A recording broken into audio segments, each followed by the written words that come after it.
A Nigéria é um país estratégico por seus recursos naturais, com uma população gigantesca de mais de 200 milhões de pessoas. Agora, nos holofotes por alegações de um genocídio contra cristãos no país, depois que o presidente americano Donald Trump endereçou a crise. Confira. Christianity is facing an existential threat in Nigeria. Thousands and thousands of Christians are being killed. Radical Islamists are responsible for this mass slaughter.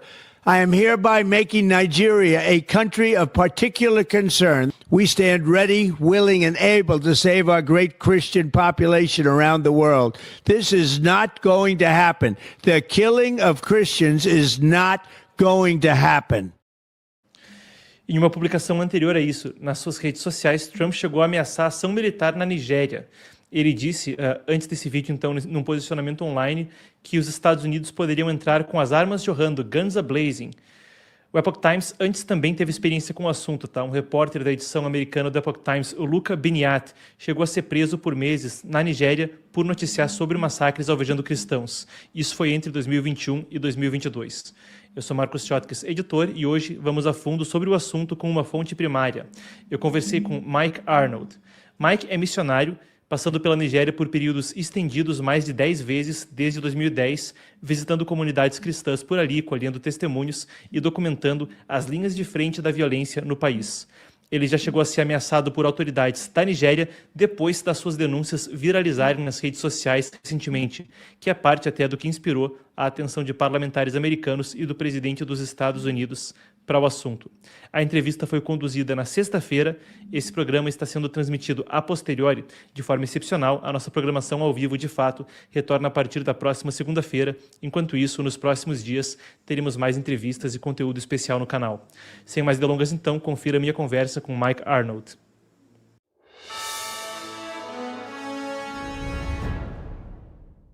Mr. Arnold, first of all, thank you so much for joining us. It's a pleasure to have you. So, President Trump has recently threatened Nigeria's government over the killing of Christians. However, the African Union then came out to say there was no such thing as a genocide in Nigeria. You have been in touch with the matter for over a decade and have been in the front lines for over 6 years, witnessing the violence. Is there or isn't there a genocide? What's happening on the ground? Absolutely. Actually, I would argue that there's two genocides legally, the first being the killing in the north, and there's no way to honestly deny it. The government there is very oppressive, and they're paying a lot of PR agencies and spin doctors to try to cover it up, but the killing is rampant and it's continued. I've been to the sites where people have been massacred. I know many survivors, eyewitnesses. So that's the genocide is the killing in the north, but there's another legal genocide. According to the International Criminal Court, the government's systematic and intentional degrading, denial, and slow killing of millions of displaced people also constitutes a present genocide, and this current government is guilty of it without any shadow of a doubt. They are intentionally suppressing, denying, and degrading millions of their citizens who are displaced, and that is genocide. That is current genocide, and it's irrelevant, irrespective of the mass graves in the north. So there's two genocides taking place. So let's go below the surface a bit and give us some background, because it's a country with many ethnic groups, many tribes. So what are the tensions about? How do jihadist groups play a role in this, and why are Christians being persecuted? Okay, that's a. I hope you have a long time to unpack that. That's a lot. So the structure of Nigeria, you have to understand. In the north, there's the Sokoto Caliphate. It's been around since the early 1800s, 1804. A man named Usman Dan Fodio started this jihad Muslim kingdom, a caliphate, that at the time when he established it through jihad, through killing, through massacres, through forced displacement, it was, some say, the largest pre-colonial empire in Africa, certainly one of the largest. That's what existed when the British came in. It was a collection of areas and tribes. It was not a nation, never was a nation. The British came in and they formed extraction corporations to take the resources. North and the South. They lumped them together for administrative efficiency, and they put the power in the North. The British used indirect rule, so they co-opted the caliphate and partnered with the caliphate to control this whole area. The South was the Christians, the English speakers, the friends of Great Britain were in the South, and that's where the oil was. But they were entrepreneurial, they were unruly, and so the British used the North to control them.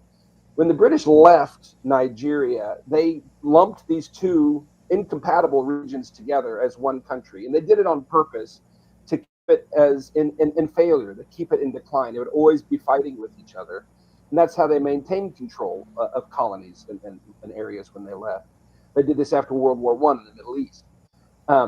It's still using that indirect rule. Eventually, the end of last century, in the latter half, there was, as they got their independence, the South tried to split away from the North. At the time, the South was the fastest growing economic region on Earth for 10 years running. It's an amazing place, amazing people. But the British Petroleum was taking all the resources, and all the money was going to the federal government controlled by the North.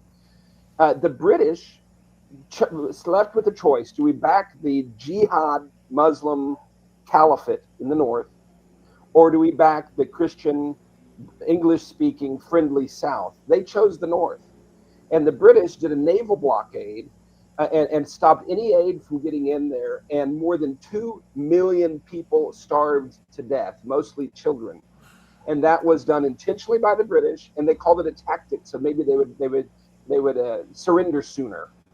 And this was in the late 60s, early 70s. The British starved 2 million southern Nigerians to death. The North ended up winning, and they set up the federal system so that the North stays in control. That the jihad-based power base in the North controls Nigeria.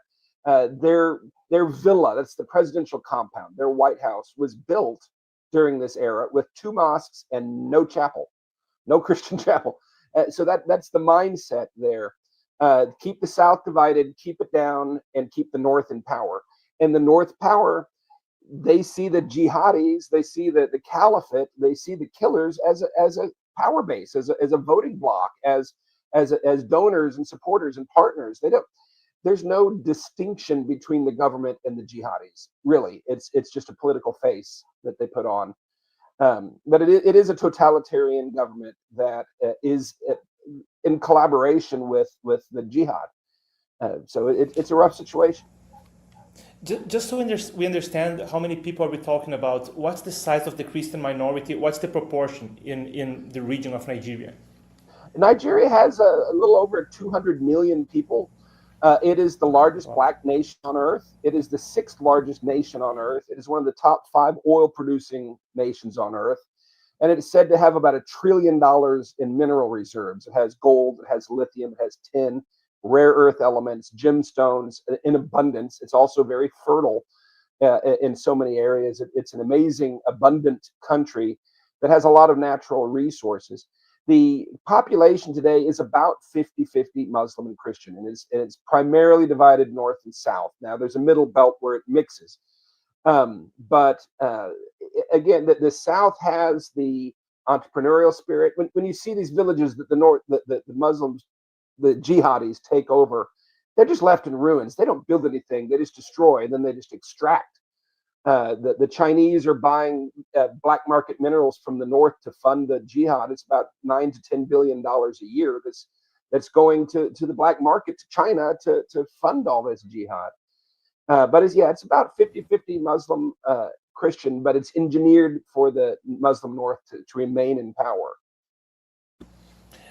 So the African Union has just come out and said that there was no genocide and that President Trump's remarks were inaccurate in that regard. Why did the African Union deny this? I'm asking this because you said the jihadists and the government are basically acting as one. So is that a political choice by the African Union? Is that by pressure of the government, the Nigerian government, to say that there is no genocide? Why are they denying this? Absolutely. The government is going to extreme lengths to deny it, including they tried to get me to deny it. They tried to bribe me and threaten me to deny that there's genocide taking place. But to deny it, you either have to be blind or a liar. The It's still raging. There's 4 to 10 million eyewitnesses, these internally displaced Nigerians, that the government denies they exist. They pushed them out of the public conversation. They're eyewitnesses, and you can talk to any one of them, and they'll tell you exactly what's happening from firsthand experience. There's mass graves. I've been there 16 times since 2010. I've dealt with the media. I know that they are under the thumb of the government. They get paid to print what they print, and the government doesn't allow them to talk about these things on the main. It's been purged and sterilized from the entire conversation there by its own government. They hide. I have a young man who is in one of these displaced person camps, college graduate, amazing human being, but he's been stuck there when everybody and everything was killed and taken away. When he got to the camp, he wrote a letter to the editor of the newspaper. The next day, he was taken out and beaten almost to death. And they said, if you ever tell anybody about this again, we're going to kill you and your family. That's how they suppress it. So, yeah, the fact that the European or the African Union is denying it, they're either lied to and trusting the government, or they're lying themselves. Because there's no doubting the fact that this is a raging genocide, and it's been going on for a long time.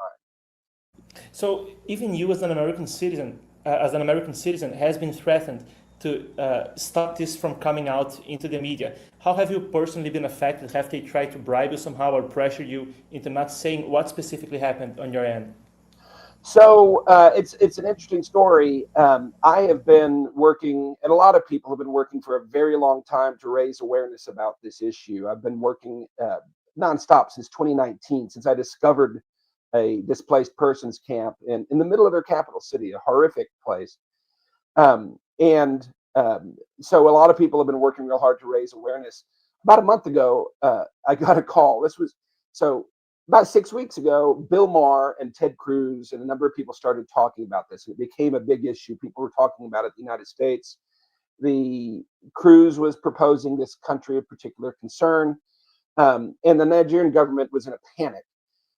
On a Sunday morning 1 month ago, I got a call from the National Security Advisor, Nuhu Ribadu of Nigeria, and the president's spin doctor, his political guy, Reno Omokri. They called me on a Sunday morning and begged me to please come and do a fact-finding tour at a press conference. I was on the plane the week later. I knew going into it this was a North Korean or a Soviet-style stooge tour, a sterilized, and went through all that. But during all this, they were saying, oh, you're never going to have to worry about money again. Oh, you're never going to fly business class or coach class again. You have friends in high places now. And they were trying to get me to repeat these talking points. They also sat me next to an imam for a photo op who publicly has said, of course, we all celebrate when unbelievers are being killed.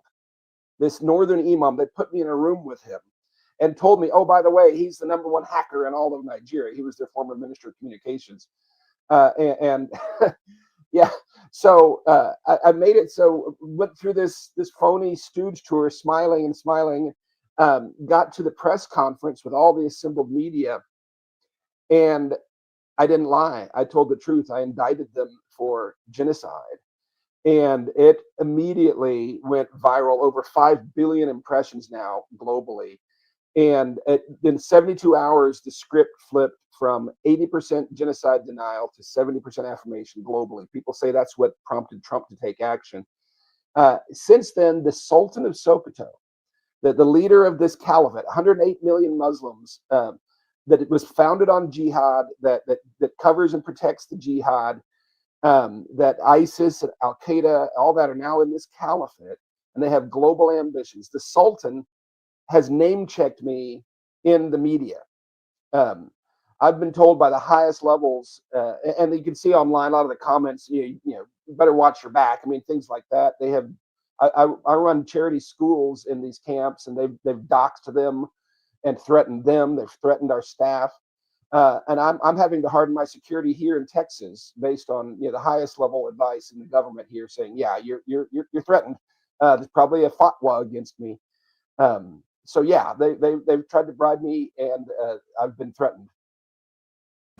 So, how does the emergence of ISIS or Boko Haram or those other modern terrorist groups in Nigeria intensified the previous situation? Because you described the ethnic tension with the north and the south, but how does ISIS and Boko Haram and those groups coming into the picture made things change?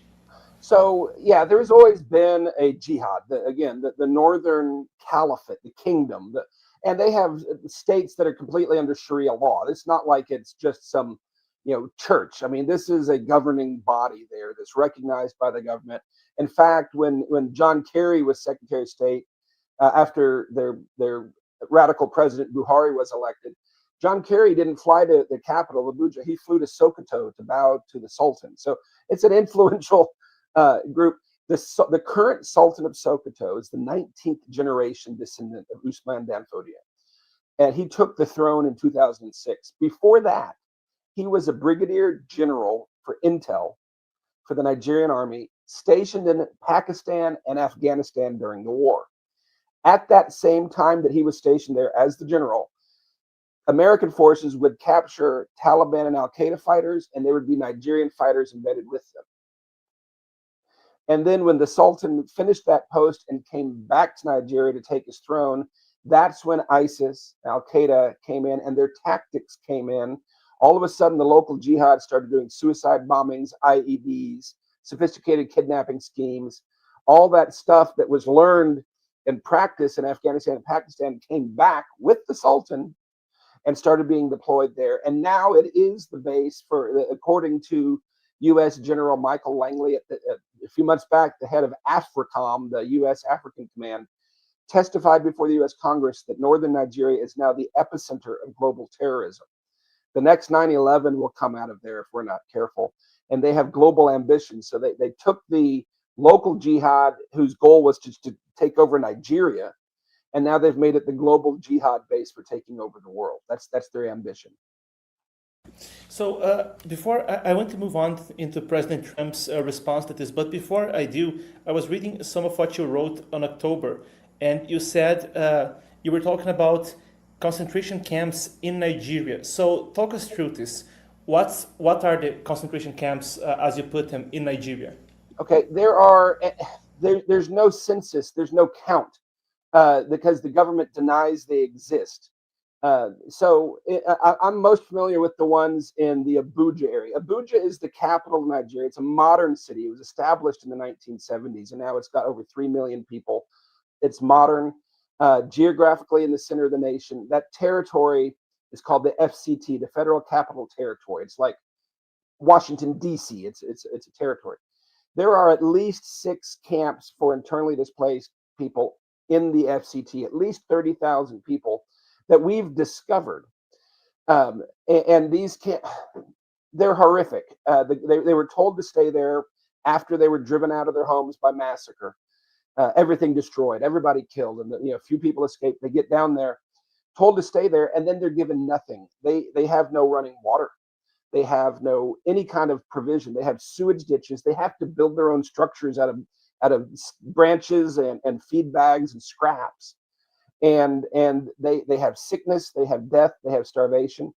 And the government calls them homeless. The government calls them criminals. And from time to time, it goes through and bulldozes these camps. They're stuck there, not with barbed wire, but with poverty and oppression. And no, I mean, imagine if everything you have, if everybody you love and everybody you know is hacked to death with machetes in front of your eyes. Your house is burned, your church is burned, your school is burned, they dump bodies in your well, and you are able to get your children and escape 500 miles away with just nothing but your children in your arms and your clothes on your back, and you're told to stay there, and you have to build your own shanty so that you can have protection for you and your children, and you're stuck there for a decade with no way out. That's a concentration camp in every sense of the word. And they're being slowly eradicated. These are the eyewitnesses to genocide.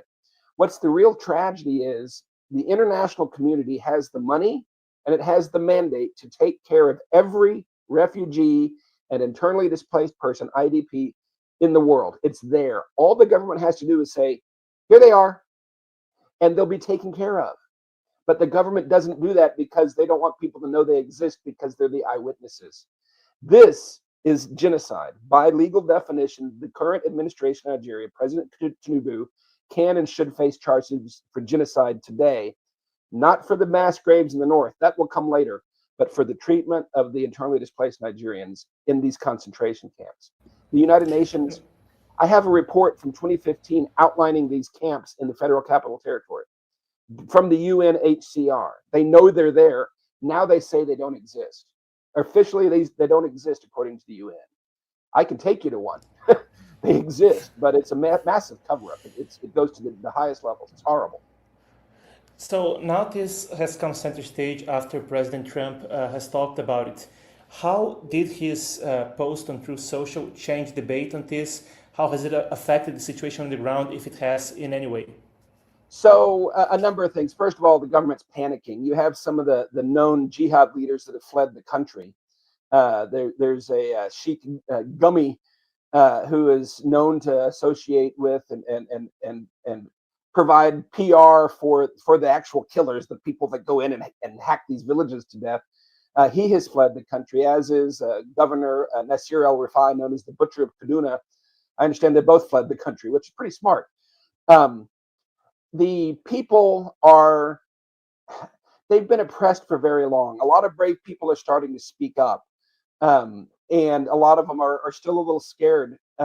But with the world paying attention, the government is not retaliating against them like they normally would. They would normally start killing people who speak up. But they know they can't because the world's paying attention. But they've issued threats. It's circulating now that anybody who says the word genocide will be prosecuted for treason when this is all over, meaning they're going to kill them. And so, yeah, it's encouraging. They're people in Nigeria are praying, hurry up, please hurry up, Trump. We need to take care of this. And they're concerned that it's taking so long. But the people are cautiously optimistic and ready to stand up and make a change. But I pray Trump follows through. But yeah, the government's scared to death. They're spending a ton of money over here now in PR and lobbying to try to muddy the waters. Paying off talk show hosts and such. It's crazy. They're in a panic, and they should be. Would coming in guns a-blazing, as the president has said, somehow, would military action, American military action, benefit the situation in your analysis? What could be done by the U.S. militarily or otherwise? Well, you need to understand that the situation there is like it's 1940s Germany, and we just discovered Auschwitz. The Neville Chamberlain approach of let's just talk to them. Let's encourage them to stop this. Let's use sanctions and maybe apply diplomatic pressure. That's a joke. It's sad because worst case on their eyes, if all the sanctions were applied and we cut them off from the West, they'll just pivot to China. They'll just pivot to Russia. They don't care. They're still going to keep doing what they're doing. They still have $1 trillion in resources, and there's still customers that will buy them. So doing the diplomatic approach is absurd. It's like talking to Hitler to stop the Holocaust. It's not going to happen. What needs to happen, I believe, is first take a congressional delegation into these camps, meet the eyewitnesses, visit the mass graves, and do it in a way that acknowledges that the government's hostile. We need to go in there, maybe not guns blazing at first, but certainly guns at the ready to go and get eyewitness accounts and video evidence, at the highest level. We need to file charges against the Nigerian government for genocide today for their treatment of the displaced. And we need to pursue an investigation and designation of the Sokoto Caliphate as a terror organization, international terror group. That will give the auspices then that we can start using targeted military action like we're doing against the Mexican drug cartels. Instead of using these blanket diplomatic approach, we need to pinpoint the perpetrators and we need to take them out. We just need to take them out. When people, I can share video with you from just last fall, people we know that are part of a sister church up in the north having their heads cut off with dull axes for a recruitment video. And you can hear in the crowd as they're talking that there's crowds around them with children in it cheering these people on. as they cut off. And these axes are so dull, it's taken 10 or 12 licks to get these people's heads off so they can hold them up to the Christians. And that's the only reason they're doing it, is because they're Christians. And these people are not going to be rehabilitated. You don't rehabilitate from that. It needs to be eradicated. I hate to say, but this is a cancer on the face of the earth. That the whole ideology that it's glorious to kill somebody you disagree with will wipe out the entire earth if we don't eradicate it now. I mean, you talked about Russia and China, and I just want to get the geopolitical take on this as well, because you said those regimes are able to keep buying the natural wealth of Nigeria and keep somehow funding the jihadists. So what is China's and Russia's stake in this? How does this play into the geopolitical chessboard? Well, yeah, I can't speak to Russia so much. I know they're an aggressive player, but they got their own issues. But I know that China specifically, so I was in the living room of former President Goodluck Jonathan last May in Abuja, the capital of Nigeria, talking with him about this. And he leaned in and he said, look at the minerals. It's the blood minerals. And I started looking into it. Their own government reports that it's at least $9 billion a year being looted from the north, that China appears to be the primary, if not sole, buyer of this, and it's all through the black market. And then at least 10% of that goes to fund the terror and the corruption. So at least $900 million a year in black market mineral trade is going directly to fund corruption and terror. We don't know where the other $8.1 billion is going. It's probably going to the caliphate as well. That is... China is playing, and this is all around the world, and you must be familiar with the fact that they're trying to corner the market on rare earth elements. And because that's the heart of future technology, that you can't have high tech without these rare earth elements. And they've been playing aggressively. And let's not kid ourselves. China, I don't know how they treat their own people. I've never been there. But when they go to other countries, they are soulless, predatory, and parasitic. There is no boundary they won't cross. There is no guideline they won't violate to get their hands on the minerals, no matter what. But it matter how bloody that hand is when it's all said and done. And they are playing aggressively there. And they already have a customer channel lined up there. And again, if the West closes the doors, they're just going to open it up wider, and China will take it all. Well, Mr. Arnold, thank you so much. It's been a pleasure. Yeah, thank you.